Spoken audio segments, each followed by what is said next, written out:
शांति। आज 4 अप्रैल 2023 है और प्यारे बाबा की आज साकार रूप से चले हुए मधुर महावाक्यों को स्पष्ट कर रही है आदरणीय आशा दीदी। ओम शांति दीदी।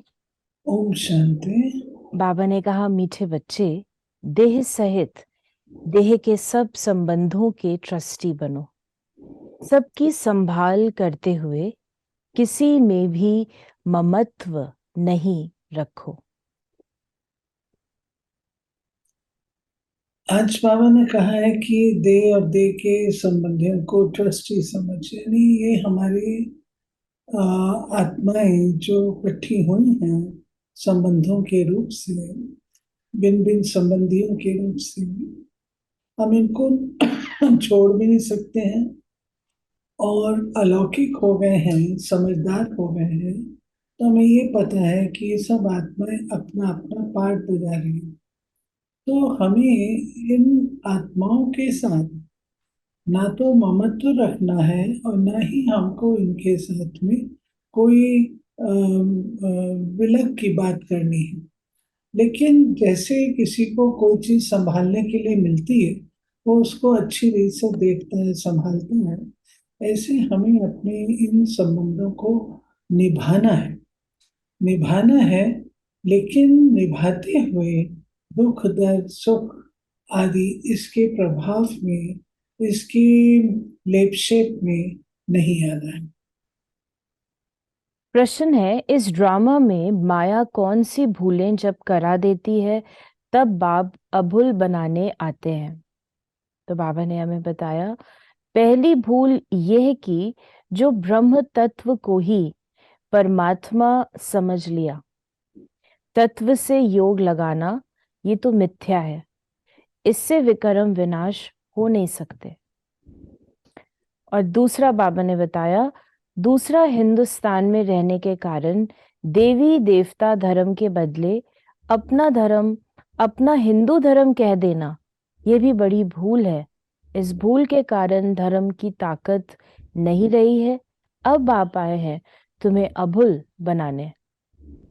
ये दोनों बातें हमारे ध्यान देने योग्य हैं। एक, जिसमें बाबा ने ये कहा है कि तुमने बजाय मेरे को याद करने के, मेरे से संबंध जोड़ने के, तुमने मेरे निवास स्थान को भगवान समझ लिया। जहां मैं रहता हूँ उसका नाम ब्रह्मलोक, जहां मैं रहता हूँ उसका नाम परम धाम है, ब्रह्म है, और आपने उसको ही मान लिया भगवान। अब निवास स्थान पे आप किसी के जाएंगे तो आप उस व्यक्ति से मुलाकात करेंगे जो वहां रहता है, लेकिन इस केस में तो आप भगवान से मुलाकात नहीं कर रहे हैं, परंतु आप उनके घर से मुलाकात कर रहे हैं। तो घर से मुलाकात करके आपको क्या प्राप्त होगा? नथिंग। इसलिए बाबा ने कहा कि मीठे बच्चे, तुमको मुझसे योग लगाना है, मुझसे प्राप्ति करनी है, तो ये भूल मैं आकर के ठीक करता हूँ कि ब्रह्म अलग है और ब्रह्मलोक का निवासी अलग है। दूसरी बात जो बाबा ने कही, वो उसको रिपीट करेंगे आप थोड़ा सा?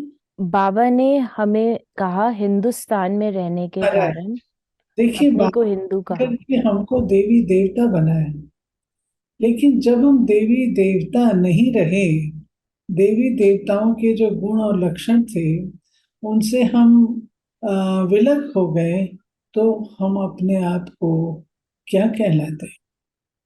जहां रहते थे उस नाम से अपने आप को पुकारना शुरू कर दिया, उसको ही अपना धर्म मान लिया। धर्म का अर्थ है धारणा। तो देवी देवताओं की धारणाएं जब नहीं रही तो हम अपन को देवी देवता कैसे कहलाते? इसलिए फिर हिंदू कहलाना शुरू कर लिया। गीत है, कौन आया मेरे मन के द्वारे। ये कौन आया बच्चों के पास? बच्चों के पास माता पिता ही तो आएंगे, जिसके लिए गायन है, तुम माता पिता हम बालक तेरे। अब तुम बालक की हैसियत में बैठे हो ना। परम पिता परमात्मा बैठ बच्चों को समझाते हैं कि मैं निराकार हूँ। ब्रह्मा विष्णु शंकर भी ऐसे नहीं कह सकते, ये तो निराकार परम पिता परमात्मा ही कह सकते हैं। इस शरीर द्वारा। बाबा ने कहा कि नया कोई सुने तो कहेंगे ये कैसे हो सकता है। हाँ, शिव भगवानुवाच ब्रह्मा के शरीर द्वारा। शिव बाबा को अपना शरीर तो है नहीं, तो इतने सब बीके कहाँ से आए? वो ब्राह्मण लोग कोई अपने को ब्रह्मा कुमार नहीं कहलाते। तुम क्यों कहते हो हम बीके हैं? तुम सिद्ध कर बता सकते हो कि इस ब्रह्मा का बाप है परम पिता परमात्मा। बाबा ने माता पिता के कॉन्सेप्ट को क्लियर किया। ये माता पिता किसकी महिमा है? ये महिमा शिव बाबा की है। शिव बाबा भी हमारा माता पिता है, परंतु शिव बाबा निराकार, वो बोले कैसे, अपना पार्ट प्ले करे कैसे?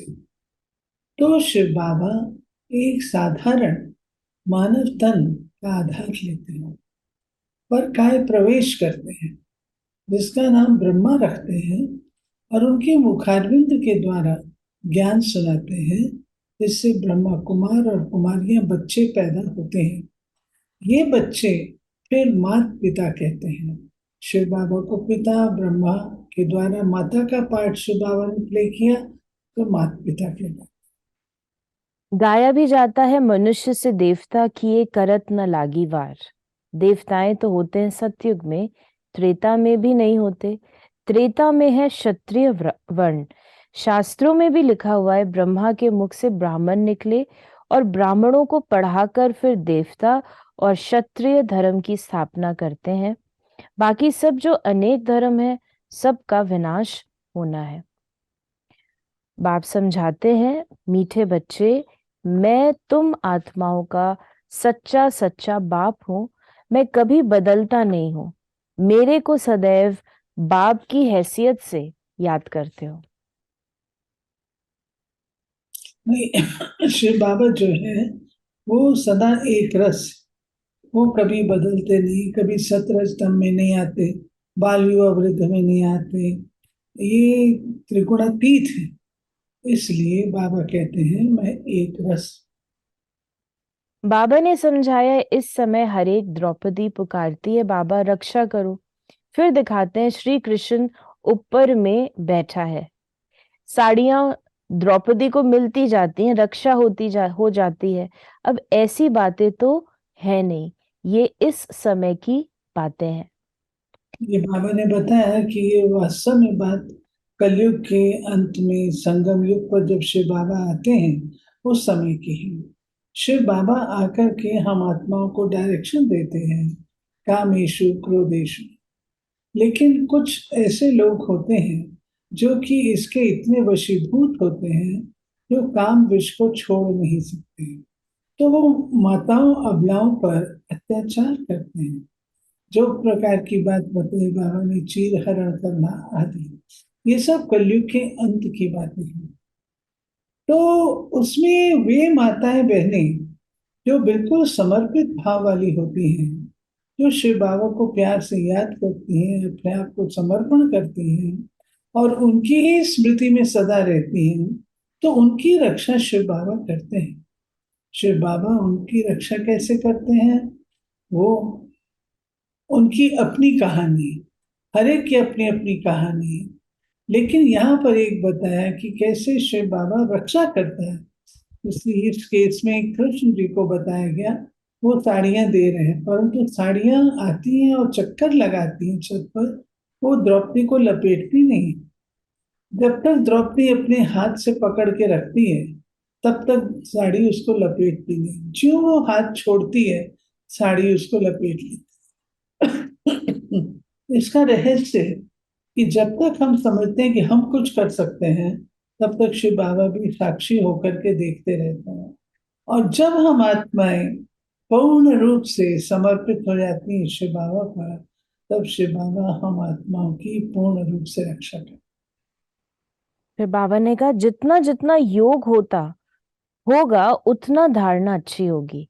कहाँ भी ममत्व नहीं होना चाहिए। अपने को ट्रस्टी समझ पालना करो। बाप की अमानत है। देह सहित देह के सब संबंधों के हम ट्रस्टी हैं।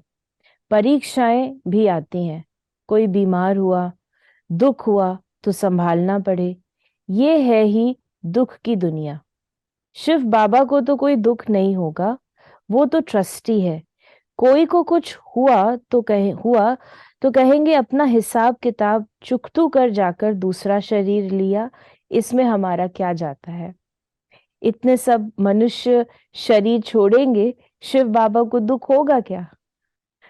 तो बाबा ने कहा और ही खुशी होगी। ये पुराना चीची शरीर छुड़ाए बच्चों को वापस ले जाऊंगा, दुख की बात ही नहीं, अफसोस की कोई बात नहीं। हम उठते बैठते मीठे मीठे बाप को याद करते हैं। परम धाम में जाने के लिए हम तैयारी कर रहे हैं। बाबा को याद करते करते शरीर छूट जाएगा। तो बाबा ने एग्जाम्पल दिया सन्यासियों का। ऐसे बहुत सन्यासियों का होता है, बैठे बैठे अपने को समझते हैं बस हम ब्रह्म में चले जाएं, जाकर लीन होंगे। ऐसे बैठे बैठे शरीर छोड़ देते हैं। ये कहावत है कि जो योगी होते हैं वह बैठे बैठे शरीर छोड़ते हैं। ये उनकी एक विशेषता होती है। बैठे बैठे शरीर छोड़ने का भावार्थ, बैठे बैठे शरीर छोड़ना अर्थात बाबा की याद में कॉन्शियसली शरीर छोड़ना। और ऐसी आत्माएं जो बैठे बैठे शरीर छोड़ती हैं, कॉन्शियसली याद में शरीर छोड़ती हैं, तो अंत मते सगते के अनुसार श्रेष्ठ ऊंच पद की प्राप्ति भी वो करती। बाप कहते हैं मैं आता ही हूं जब सभी एक्टर्स मौजूद रहते हैं, क्योंकि मैं हूं सब सजनियों का साजन। मेरे पिछाड़ी सब सजनियां वापस आ जाएंगी। मैं आया हूं सबको वापस ले चलने। अब नाटक पूरा होता है। फिर बाबा ने कहा कि तुम जानते हो बरोबर हम मोर मुकुटधारी प्रिंस प्रिंसेस बनेंगे। अब तुम हो ब्राह्मण, गाया जाता है प्रजापिता ब्रह्मा, तो उनके बच्चे ब्रह्मा कुमार कुमारियां बनते हैं। ये बातें समझने और समझाने की हैं। राजधानी स्थापन हो रही है तो सभी को पुरुषार्थ करना चाहिए अच्छी रीति से।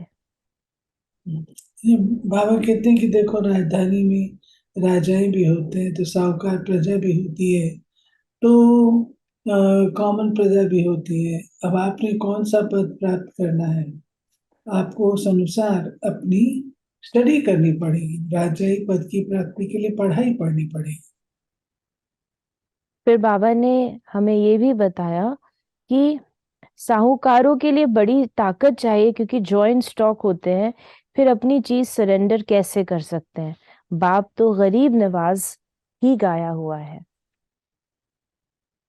आज बाबा ने वरदान दिया, सदा स्नेह और सहयोग द्वारा अविनाशी रतन का टाइटल प्राप्त करने वाले अमर भव, जो स्थापना के कार्य में सदा स्नेही और सहयोगी रहते हैं, उन्हें अविनाशी रतन का टाइटल मिल जाता है।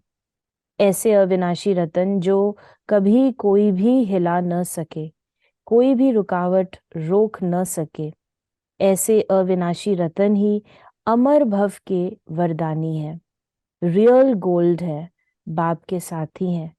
वे बाप के कार्य को अपना समझते हैं, सदा साथ रहते हैं, इसलिए अविनाशी बन जाते हैं। राइट। और स्लोगन है, पवित्रता की यथार्थ धारणा है तो हर कर्म यथार्थ और युक्ति युक्त होगा। ये है पवित्रता, सुख शांति की जननी है। पवित्रता फाउंडेशन है जो कि सर्व गुणों को जन्म देती है। तो पवित्रता से जो भी कार्य होगा वो युक्ति युक्त भी होगा और सफल भी होगा। तो ये थे बाबा के आज के मधुर महावाक्यों का स्पष्टीकरण।